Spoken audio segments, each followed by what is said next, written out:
the 12th of November.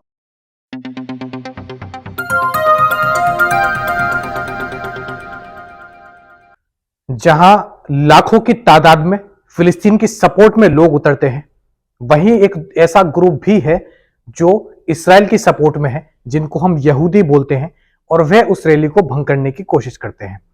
अस्सलाम वालेकुम, मैं हूं ताहा नसीम, आप देख रहे हैं TNR अब हिंदी न्यूज।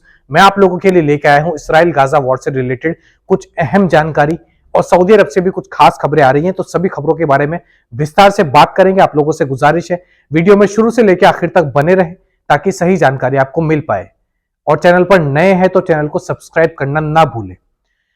शुरुआत करते हैं उस खबर से जो हमारे पास में आ रही है रॉयटर्स मीडिया एजेंसी लंदन से। लंदन में पहली बार ऐसा हुआ, 10 लाख से ज्यादा लोग सड़कों पर उतरे फिलिस्तीन की सपोर्ट में।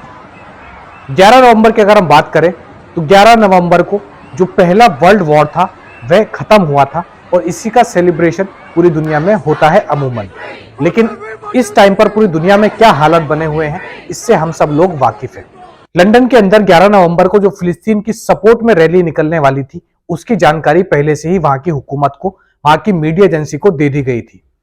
हालांकि लंदन पुलिस ने एक्स पर एक ट्वीट किया और उसमें उन्होंने पूरे मामले के बारे में जानकारी दी।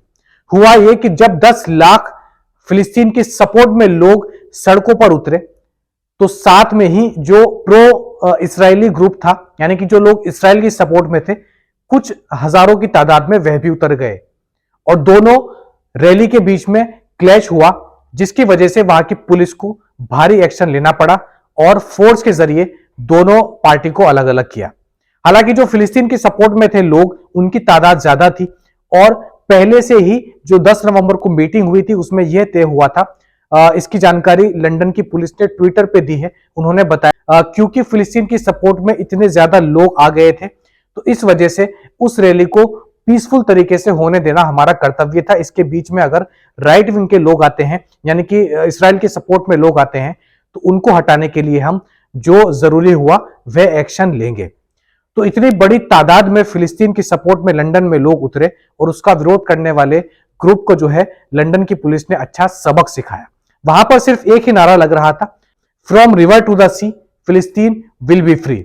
वही जो स्लोगन है फिलिस्तीन के सपोर्ट में लोग अक्सर सारे जो मार्च निकाले जाते हैं, जो रैलीज निकाली जाती है, उसमें यही नारा लगाया जाता है। अगली जानकारी हमारे पास में आ रही है गाजा की एक रिपोर्टर की तरफ से। 12 नवंबर तक वहां पर क्या हालात बने हुए हैं, इसके बारे में उन्हीं की मुंह जुबानी सुनिए। Hey everyone, this is Wissam from Gaza. I'm still alive so far, alhamdulillah. And these are the updates until 7 a.m. the 12th of November. So, the Shifa Hospital and other hospitals are asking for international protection. And many people in the north. Doctors in Shifa Hospital are telling us that there are more than 100 bodies on the ground that need to be buried. But no one can do this. No one can deal with this because there is this is the situation. No one can go outside the hospital or the homes surrounding the hospital, because anyone goes outside will be targeted by a sniper or by the Israeli soldiers. So at the same time, the Israeli media and the Israeli army is telling us that there are no civilians in the north, that the north is 100% empty, and that the Israeli army there is dealing with terrorists. At the same time also, we are publishing every single minute. तो बहुत से लोगों को अगर समझ में नहीं आया होगा तो मैं आपको बता देता हूं कि 12 नवंबर तक गाजा के अंदर क्या हालात बने हुए हैं, और इसराइली मीडिया और आर्मी का कैसे जो दो मुहा चेहरा है वह सामने आया है, डबल फेस कैरेक्टर सामने आया है। नॉर्थ गाजा में जहां से लोगों को निकाला जा रहा है, साउथ गाजा की ओर भेजा जा रहा है। जब से ये जंग शुरू हुई है तब से इसराइल आर्मी का यही टारगेट है कि नॉर्थ गाजा को पूरी तरीके से खाली कराकर वहां पर कब्जा किया जाए। तो जो नॉर्थ गाजा में अभी भी सिविलियंस मौजूद हैं, यानी कि आम नागरिक मौजूद हैं, खासकर अल शिफा हॉस्पिटल की तरफ से जो अपडेट आई है, अल शिफा हॉस्पिटल के डॉक्टरों ने अंतरराष्ट्रीय लेवल पर मदद मांगी है, क्योंकि अल शिफा हॉस्पिटल के अंदर के जो हालात हैं वह बहुत खराब हैं।